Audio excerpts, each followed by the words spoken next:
Yes, bro. How are you, man? I am very well, my brother. Very well. I am very well. How did you find that shoot? You know what? It was fun. Fun? It was fun. I Yeah? enjoyed it, man. Can we do it again? Okay, why not? Yeah, do it man, let's go, man. I want to do it again, man. That was it, man. So, man, I want to get to know you a little bit more. So, Yeah, man. I know you've dropped a few tracks. You dropped an EP. Yep. Noticeable tracks for me, personal favorites, the novella and the throwback. Yeah. Tell me about the creative process behind this EP. Creative process. It was a lot of late nights. Mhm. A lot of just trying. A lot of errors along the way. Until When you say errors, what do you mean by errors? So like I'm not a producer in terms of like your traditional producer. Okay. Like I've only learned how to mix just through the need of learning how to mix and through not wanting to depend on other people. Okay. So with help obviously from my brothers as well. Shout out you boys, by the way. They Yeah, showed yeah, up today. Yeah. They're in the room. You can't see them, but they're can't here. see them, but they're here. So it was like it was more like just hearing, and I based a lot of my music just through listening to it. So even the mixing goes. If you ask me how do you get from this point to this point, and me explain it to you, I won't be able to. But when I listen to it, I'll know what needs doing through the basis of just. It's like muscle memory, just by doing it constantly. It's just I've learned. So with making throwback, that was more.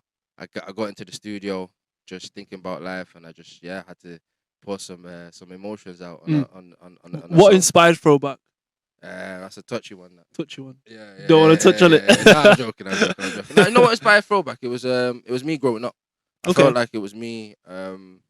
Obviously, I feel like it was not that it was time because I've been a grown man for a long for as long as I can remember. But it was more of a like dealing with certain emotions and certain things that I wouldn't normally deal with, and I didn't know how to deal with. I just felt the best way to do it was to put it in my music, and it was stuff that was going through that wasn't necessarily going on at that time, but an emotion and something that I felt deep within. And I just put it on all in the music, and it was actually great. It felt good. It felt good to listen to it back and be like, yeah, actually, I poured my emotions out on a song, and yeah, it resonates well, and it's relatable to a lot of people. That's the response I've got so much from throwback. You've Novella. got novella as well. Yeah, I was gonna say. Novella was me finding myself musically. I feel like because I am not your traditional rapper, I'm not your traditional singer. I just make music, and I'm versatile with it. So it was more about just having fun and finding a vibe where I fit in with drill that isn't just your normal traditional drill, and that's what Novella was. And it was fun to make as well. That was fun. Do you find it creative? See yourself as quite creative? Absolutely, very, very, very much so. In terms of like the whole aspect of it, from just even clothing wise, even from the pictures I'm choosing for my covers, even from the small little details in the videos that we're doing, I would consider myself a big creator. Sounds like you got a lot. It sounds like, correct me if I'm wrong. Sounds like your brain goes from wall to wall. Yeah. Am I right in saying that? Man, Your head's not big enough. Nah, it's not. It's not, because it's trying to just not be perfect, because I got over that through mistakes that I've learned as well. I got over trying to be perfect. I just learned how to just enjoy what I'm doing, and that's the most important bit for me at the moment. It's like I love what I do, and I wasn't able to say that for a lot of other things that I did in terms of jobs wise and stuff. So I love what I do now. So It's good to hear, man. It's I feel like you've dropped that element of judgment, and I feel like a lot of creatives need to have that element to almost take over that barrier. Yeah. I feel like you've got great creatives, however, imposter syndrome, worrying what other people think is a hurdle that not many people can come over. And I feel like as a creative yourself, I feel like you've mastered that, and I feel like anyone watching this right now should really listen to just go on your own journey, make the music you want to make, because it makes you happy. You'll enjoy the process, and it comes so much more easier. Now, while we're on that topic, is there anything that you'd like to share with the creative community out there, like how we can maybe elevate as Manchester as a whole? Like you're in the thick of it now. I've seen you at shows. I've seen you in networking events. We've been in the same room. Outside, we inside. It was outside, we inside now. So, like, is there any advice, or like, not even advice? Like, what element can Manchester's creative scene like use to elevate and like just grow this year? I feel like if you're a Manchester creative, I feel like you need to embrace the spontaneousness about Manchester. Like, you can go to the most non-vibish place and just meet the most amazing people, but you're only gonna do that through reaching out. Yeah. And this is what I've seen as the difference to Manchester, to other cities. But I feel like we do need to connect a lot more. I feel like people need to be scared of hearing no. Like, no, hearing a no isn't that bad. Like, I'll be honest with you. Like, hearing someone 2 say letters. No, yeah, it's 2 letters. Like, how much worse you can hear from someone than just no. And it's okay. They'll say no today, but tomorrow they'll come ask you, and then you can say no, or you can say yes. Create your own lane. Absolutely. Create your own lane. I just feel like Manchester, and like myself, like I was a lot. People are just so scared to just connect and just go out and venture out into as some people will call it, an unknown, but it's really only an unknown until you go there and see what it is. No, and when you get there, it's not as scary as it seems. It really isn't. No one bites. Nah.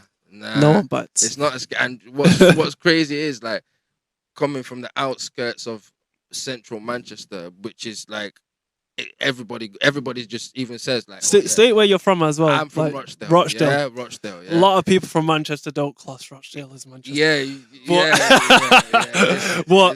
Listen. He's repping the ends. I'm repping. It's Manchester. I'm repping. And even though I've lived all over Manchester, I will say, if you can get, if my bus pass, it's your bus pass, we're in the same city. Yeah, if my bus ticket is the same bus ticket, if my train ticket is the same train ticket as yours, we're in the same ticket. Yeah. So for me to get to Manchester is the same price. It's even cheaper for me to get to Manchester than it is for some people on the other side of Manchester. He's rubbing it in now. Yeah. Let's not. All of this. Yeah, we're all Manchester. No, I love that. And what makes it more exciting is that I feel like Manchester's getting over the barrier of people being scared of reaching out to people in other areas and other communities. Like, I feel like we're over that stage. Yes, there's a lot of history in Manchester. Yes, there's a lot of history. Some that I'm not gonna touch on, but with that, I feel like a lot of people have overcome that history, and I feel like Manchester is an open place where even other creatives, like, you got creatives coming from London to Manchester to network and connect. Yeah. Like, you've got artists, musicians that are coming to I wouldn't say steal, but I'd say get inspiration from the Manchester scene, the Manchester vibe, take it home and then create their vibe. And it's crazy and it's exciting to see. Like, you can't say Manchester's grime, you can't say Manchester's hip hop, you can't say Manchester's Afro beats, you can't even just say Manchester's I'm a piano now. Like, now we got I'm a piano into the question. Do you get what I'm saying? Where it's like, for what you can already hear on the mainstream, it's already a vibe. For what I've heard just in the backgrounds of what loads of artists that I've met along the way, for what they've got coming, 24 is gonna be exciting. 2024 is where it's a place to be, man. Yes, it is. Manchester's gonna blow up. I've got a solid question for you. Go on. In our own personal conversations, I know 2 artists that are quite key to your musical journey. Yeah. J Hus and Drake. Yeah. If you had to pick one, who's on your Spotify? If you're putting your headphones on, first track that you put on, is it J Hus or is it Drake? J Hus, man. J Hus? Yeah. Okay. Which one? Which track? Was that controversial? And it's gonna be controversial because it's personal, and it's one of them where it's like, if you're asking me this question right now, if I'm putting my headphones on right now, Yeah. the mindset right now, Hoss every single day. And which track is it? I say Massacre. Okay. What would be another one? Would probably be see. Nah. It's not even. It's not even. Nah, not even that. You know. It's not even that. That was a throw. Innit? He's going way back. Threw me off there a second as well. And helicopter. Oh, okay. Helicopter. Fairs. And it's. I don't know. Do you know what it is? I'll explain to you why it would be J Hus now over Drake. Now Drake, in terms of artistry and just the musicality and the scene, yeah, I'd pick Drake. Cause longevity. You've seen how long he's been there. His creativity, wild. Yeah. Yeah, it's crazy. But in terms of impact and in terms of like how I want to wake up and how I want to feel, like, I don't not want to wake up sometimes and just feel like very like slow and what. No, but if I'm waking up, I'm listening to J Hus. Just know, smoke all day, man. Smoke all day. Massacre. I'm busy all day. All day. That's just not for me to go to say crazy. Like crazy is my gym song. Like if I'm in the gym, I'll bang on crazy, but then after that I'm banging on KMT. Yeah. Oh. Yeah. So okay. Balance. They have to have balance, man. So how can, from an audience perspective, obviously in this interview you seem very energetic. Is this going to replicate in your performance? What can we expect when you're performing on March 15th at the Undisclosed? You can expect energy. You can expect musicality. You can expect melodies. You can expect excitement. You can expect it's gonna be a mixture of just, you know what? You can flip a coin. So no one got a coin now. We'll get this live. No one carries cash nowadays. You can flip a coin, but just so you know, it's the same sided coin. Both sides is you're gonna have a great time listening to Edzor Talez on the day. Yeah. Oh, he's got one. Yeah, do you want to flip one? You want to flip it? You can flip Pass it in. We'll flip it.